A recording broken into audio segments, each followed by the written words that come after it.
Hey everyone, welcome to Judging for the Win. I'm Dave, and this is my daily ruling. Today's question was suggested by a viewer, thanks to Nerf Ganondorf for this one. Nick uses Mind Flayer to steal Amy's grizzly bears. Later, Amy uses Minimus Containment against Nick's Mind Flayer. Does she get grizzly bears back? Okay, so to get an answer for this question, first we're going to need to look at exactly how the ability on Mind Flayer functions. To do that, I want to take a look at another very similar effect, on Mind Control. Now, we can see that Mind Control has a static ability that generates a continuous effect. As long as Mind Control has that ability is going to be generating that continuous effect, and the continuous effect is going to be changing the controller of the enchanted permanent. Now, let's take a look at how the Mind Flayer's ability differs from that.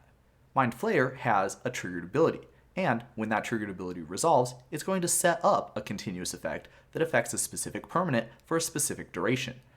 Now, the important thing about how this works is, once that triggered ability resolves, all the work is done, and the game is no longer relying on any of the abilities of Mind Flayer to sustain that continuous effect, the way we had for Mind Control.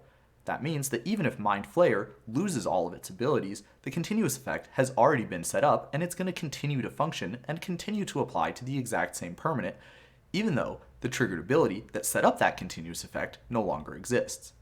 So, in short, the answer is, even though Amy plays the Minimus Containment on the Mind Flayer, then that's not going to do anything beneficial as far as getting her creature back. The Mind Flayer will now be a treasure token instead of a really threatening creature. However, the creature that got stolen is still going to be stolen. Another idea that I saw was, well, maybe we can change the name of Mind Flayer. That way, Nick would not control Mind Flayer anymore. He would control a permanent with some other name. Now, it is possible to conveniently change the name of Mind Flayer, for example with something like a true polymorph. That's because when you copy a permanent, one of the things that you're copying is the permanent's name. So this would in fact give Mind Flayer a different name. Unfortunately, that's not going to be very helpful for us here. The reason is because anytime you see text on an object that refers to that object by name, what it actually means is this specific object that it's printed on.